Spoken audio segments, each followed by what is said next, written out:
great adventure in one destination. Escape winter and save up to 40%. 3 nights from $3.99 and kids stay free. Plus receive free companion airfare when you stay 4 nights. Book by February 9th. News leads to views on HLN. Every night, we want justice. Nancy Grace, legal news, her views. A jury will probably take it with the same box of salt that I am. Nancy Grace, every night, 8 and 10 Eastern on HLN. News and views.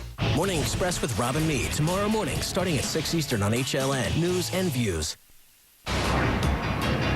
We are trying to find out what happened to 19-year-old Samantha Clark. She left her home telling her brother, hey, I'm just going to go out with friends. She was never seen again. We are here with Dr. Harrington and his wife, Jill, who are my heroes, who are reaching out and helping this devastated family, even though they are still hunting for who killed their precious daughter, Morgan Harrington, in the same state. And together, we're working tonight to try to break through and get some kind of lead on this Samantha Clark disappearance. We're going to show you some tattoos that Samantha had, and apparently one said Tigger, and one was a dolphin, and one had the word lucky, and one said something about Playboy. Susan Ferguson Burns, you are her cousin. Did she have any kind of trouble emotionally? And I only ask that because we're trying to find her. We gotta talk about everything. We can't leave any stone unturned. Some of the postings she described herself as lonely and sad, and these were postings on her wall. She also said, if I am what I think I am, I don't know what I'm going to do about it, which some have interpreted as maybe she had a secret, such as possibly pregnancy. Was she troubled, Susan? Yes. How so?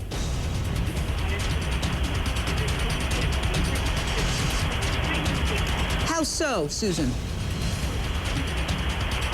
Hello? What was her trouble? What kind of trouble did she have?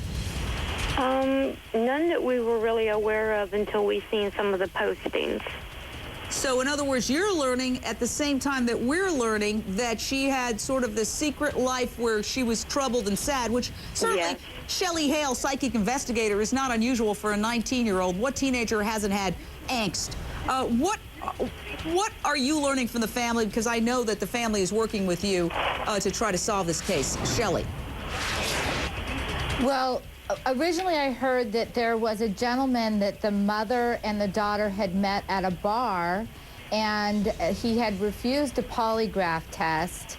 And I'm not sure if they followed up on that or not. But in terms of what we're seeing with all these tragic cases and social media, America's got to wake up here. I mean, there's programs like PIPL, 123 People. You can just put in someone's user's name or their first and last name and see who they really are. Just because you get a friend's request or accept someone doesn't mean they're your friend. And people got to stop thinking they are. Bradford Cohen, she described her mood as worried days before she disappeared. It doesn't sound like this is something, it sounds like she left possibly to meet someone, but yet the one man that she's connected with, cops apparently have interviewed, and there's no mention of anybody being a suspect.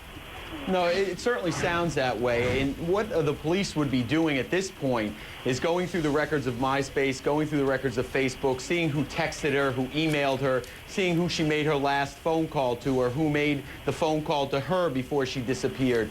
Maybe a ping to see where the phone was located at the time that call was made. I mean, there's a lot of investigation. I don't know what they're doing because they're not very vocal about what they're doing at this point, but there's a lot of investigation, a lot of background to do when you're a police officer, and generally you start with the people closest to that individual and then you work your way out. But in this case, seeing as they've already kind of started eliminating people, you'd start to gather extrinsic evidence in terms of the Facebook, the MySpace, who's texting, who's calling. Those are very important factors that are going to take place in this case, at least to get some sort of lead, because it seems a little cold right now. All right, Dr. Judy Kuriansky, briefly, do you think that she might have been talking about being pregnant when she said, if I am what I think I am, then I don't know what I'm going to do about it, and then added that her mood was worried? What does that say to you? Well, it says to me that there's a possibility that she had some questions about her sexuality. In some of her pictures, you see her as being very sweet, and obviously there's a body image issue because putting a Playboy bunny on your body says something about how you're thinking about yourself. And in some of the pictures that she posted, she looks a little tough. I don't agree with that either. I think that's all right, hold on. We can disagree. Possibilities. Shellee Hale, You just need to think about everything.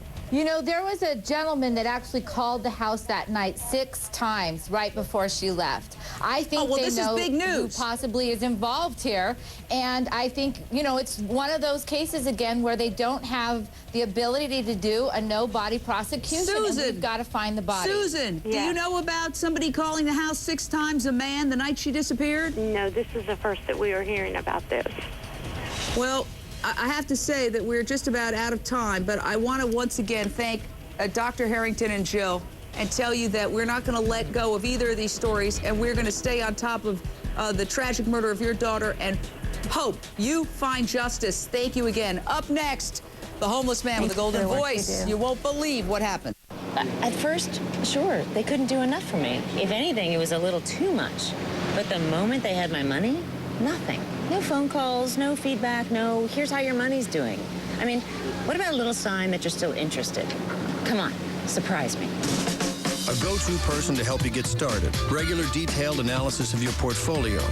For a whole lot of extras at no extra charge, talk to Chuck.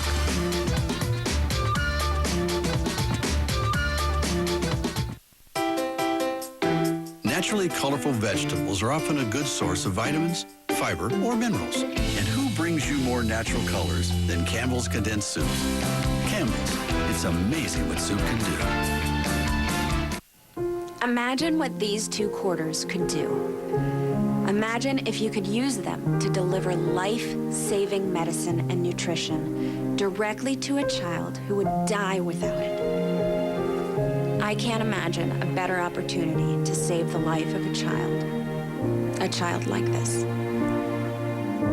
Vedast has no parents, so now he and his brother are facing the world all alone. They're too young to take care of themselves. Their drinking water is dirty and unsafe, and it could kill them. They have no medicine, no food, no parents, and very little chance. Vedast misses his mom so much, and he wonders how he'll go on without her.